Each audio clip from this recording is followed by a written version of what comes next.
Susun rancangan program kerja sebagai Capres, Anies Baswedan petakan kebijakan Jokowi jadi 4 kategori. Calon presiden yang diusung Koalisi Perubahan untuk Persatuan, Anies Baswedan memetakan kebijakan pemerintah Jokowi menjadi 4 kategori. Pemetaan ini dilakukan Anies Baswedan dalam menyusun rancangan program kerja selaku bakal calon presiden. Dikatakan juru bicara Anies Baswedan, Sudirman Said, Koalisi Perubahan untuk Persatuan memandang bahwa suksesi kepemimpinan adalah soal change and continuity atau perubahan dan keberlanjutan. Namun, dia melanjutkan, tak juga semuanya diubah. Tidak ada pikiran sama sekali untuk membubarkan apa yang sudah dicapai. Tapi juga tidak pas kalau kita hanya mengatakan meneruskan apa yang ada, ucap Sudirman dalam jumpa pers di Rumah Koalisi Perubahan, Jakarta Selatan, Sabtu, tanggal 16 September tahun 2023.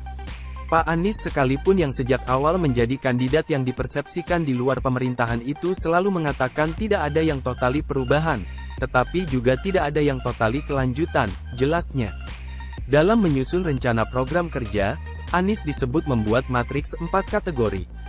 Keempat kategori ini yakni kebijakan yang baik dan dapat dilanjutkan, kebijakan yang perlu dikoreksi, kebijakan yang perlu dibatalkan, dan kebijakan yang betul-betul tawaran baru.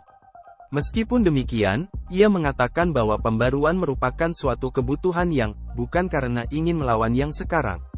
Kini, Koalisi Perubahan yang digawangi oleh Partai Nasdem, PKB, dan PKS sudah bersepakat mengusung pencalonan Anies Baswedan dan Ketua Umum PKB Muhaimin Iskandar sebagai bakal calon presiden dan wakil presiden pada Pilpres 2024.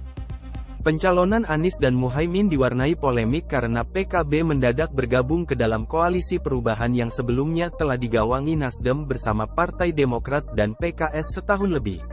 Partai Demokrat yang merasa dikhianati karena tiket bakal cawapres Anies untuk Agus Harimurti Yudhoyono berpindah ke tangan Muhaimin memutuskan untuk keluar dan mencabut dukungan.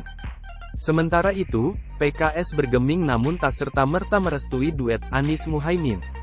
Pada Selasa, tanggal 12 September tahun 2023, rombongan Anies dan Muhaimin bersama Partai Nasdem dan PKB sowan ke markas PKS dan disambut hangat oleh partai politik besutan Ahmad Syaihu tersebut. Baru kemarin, Jumat, tanggal 15 September tahun 2023, partai politik yang kerap dianggap berseberangan gagasan dengan PKB itu mendeklarasikan dukungan secara resmi pencalonan Anies Muhaimin, berdasarkan hasil rapat Majelis Syuro. Komposisi 3 partai politik ini menguasai 167 kursi di DPR RI, jauh di atas ambang batas pencalonan presiden yang mensyaratkan minimum 115 kursi di parlemen.